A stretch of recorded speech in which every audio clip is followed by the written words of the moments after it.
Hi hello నమస్తే welcome back to our channel. నేను మీ సునీత. ఈరోజు వీడియో వచ్చేసి మటన్ దమ్ బిర్యానీ రెసిపీతో మీ ముందుకు వచ్చేసానండి. చాలా సింపుల్ అండ్ ఈజీ వేలో చూపిస్తాను, ఒకసారి చూసేయండి. వీడియోలోకి వెళ్ళే ముందు మన వీడియోస్ కనుక మీకు నచ్చినట్లయితే ప్లీజ్ లైక్ చేయండి, షేర్ చేయండి, సబ్స్క్రైబ్ చేసుకొని మీ ఫ్రెండ్స్ అండ్ ఫ్యామిలీ మెంబర్స్కి కూడా షేర్ చేయండి. కొంచెం ఛానల్కి సపోర్ట్ ఇవ్వండి. మీరు ఇచ్చే ఒక లైక్ నాకు చాలా బూస్టింగ్గా ఉంటుంది. నెక్స్ట్ ఇంకో వీడియో చేయడానికి హోప్ ఉంటుందన్నమాట. అండ్ అలాగే వీడియోలోకి వెళ్ళిపోతే 1/2 kg మటన్ తీసుకున్నానండి. నేనైతే శుభ్రంగా క్లీన్ చేసి పెట్టుకొని మటన్లో ఉప్పు, కారం, పసుపు, అల్లం వెల్లుల్లి పేస్ట్, ఒక ఆనియన్ పొడుగ్గా కట్ చేసి వేసుకున్నాను. అండ్ అలాగే కొత్తిమీర, పుదీనాకు, పెరుగు, 1 పచ్చిమిర్చి తీసుకొని ముక్కలకి బాగా కలిపి పట్టేలాగా కలుపుకొని ఒక 1/2 అవర్ ఫ్రిడ్జ్లో పెట్టుకోవాలండి. అండ్ అలాగే రైస్ వచ్చేసి నేను బాస్మతి రైస్ తీసుకున్నాను. 1/2 kg మటన్కి 1/2 kg బాస్మతి రైస్ తీసుకున్నాను.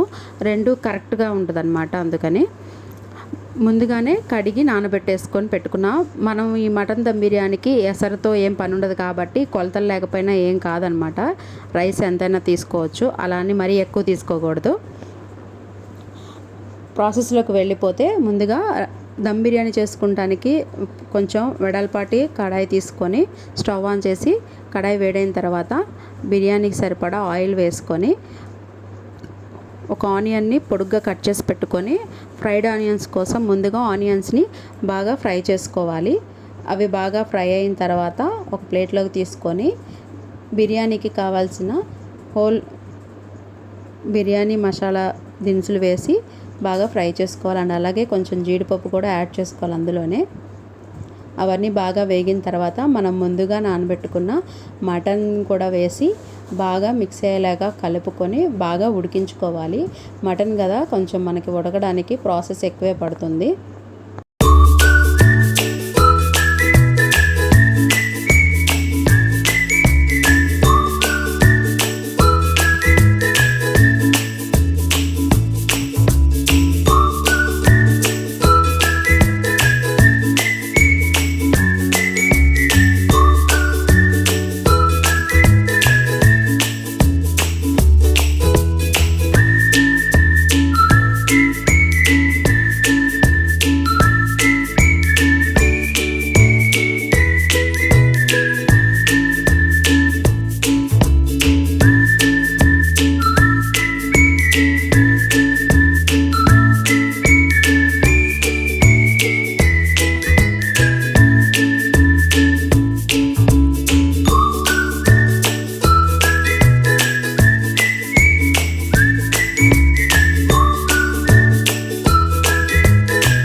మటన్ బాగా ఉడుకుతున్న ఈ టైంలోనే ఇంకా మనం ఇంకో స్టవ్ ఆన్ చేసుకొని మనం బాస్మతి రైస్ ఉడికించుకోవడానికి ముందుగా ఒక పెద్ద తెప్పల్లో వాటర్ తీసుకొని, అంటే మనం వేసే రైస్కి సరిపడా వాటర్ ఇంకొంచెం ఎక్కువే ఉండాలన్నమాట.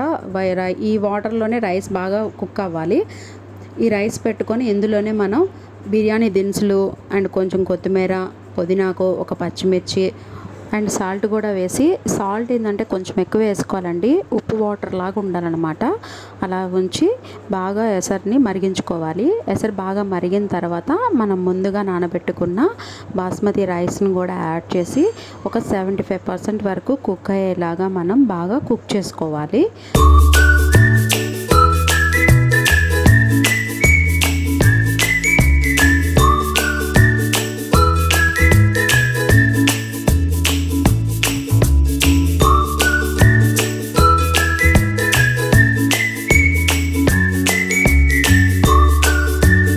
మటన్ కూడా బాగా కుక్ అయిపోయిందండి. మటన్ ఉడికింది అంటే ఆయిల్ అనేది మనకి బాగా కర్రీ నుంచి సపరేట్ అయ్యి ఇలా పైకి కనిపిస్తూ ఉంటుంది అనమాట తేలి.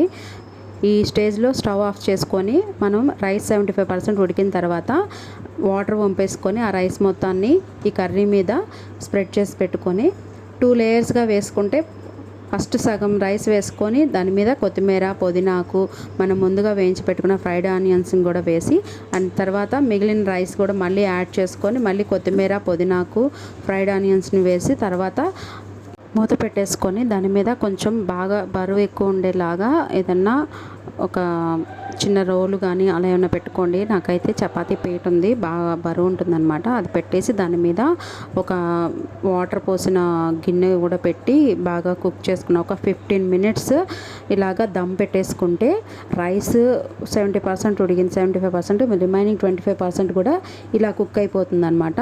మటన్ మనం ముందుగానే బాగా ఉడికించుకున్నాం కాబట్టి రిమైనింగ్ ఈ 15%లో ముక్క కూడా ఇంకా చాలా బాగా కుక్ అవుతుంది. ఈ రెండు ఇలా కుక్ అయిన లేదో ఒకసారి చెక్ చేసుకున్న తర్వాత మళ్ళీ మూత పెట్టి ఒక 15 మినిట్స్ స్టవ్ ఆఫ్ చేసి అలా వదిలేస్తే మటన్ దమ్ బిర్యానీ అనేది ఇంకా రెడీ అయిపోతుందండి. ఇంకా సర్వ్ చేసుకొని మనం తినేయడం అనమాట. చాలా సింపుల్ అండ్ ఈజీ వేలో చూపించాను. ఒకసారి మీరు కూడా ట్రై చేయండి. ట్రై చేసి ఎలా వచ్చిందో నాకు కామెంట్ చేయండి. వీడియో నచ్చినట్లయితే please like, share, subscribe our channel. Thank you so much for watching. Bye bye. Thank you.